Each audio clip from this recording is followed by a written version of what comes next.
basically what makes me want to be very involved in all the things that I do creatively. It's more that if I wasn't doing it, I'll probably be very bored.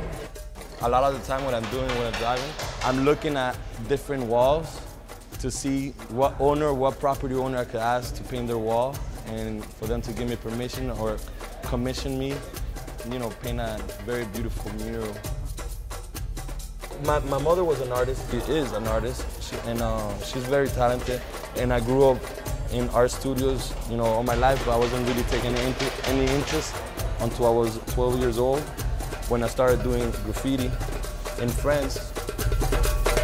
In the beginning of my artist career, I was very much involved with the writing scene, as I like to call it. You know, when you do letters, everybody's doing letters. I'm taking out the whole writing element and all the letters element and just concentrating on what the DNA of it would look like. It's a part of a style that I call the particle style. If you were to take like blood from a graffiti piece, or like to look at the DNA with a microscope, or, you know, it will be the interpretation of what it would look like. So in a way you could say that I've been, you know, working at it for 3 years, but it's 12 years in the works. 131 came from when I was a little kid.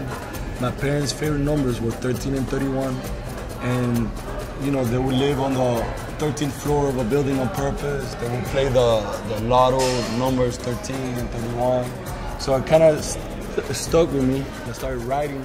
I basically started using it as one of my names. Then I started doing languages out of it, like, you know, 1 plus 31 equals 131.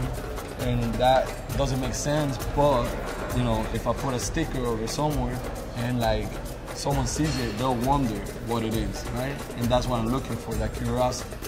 I also make up a binary code out of it, 131, 131, 131, 131. So this is a pattern, and it gives me a certain freedom to invent a whole different style, world, or concept that is different from writing, but it has a little bit of that DNA in it. The thing that really drives me is pretty much that I have a lot of fun doing it. That's it.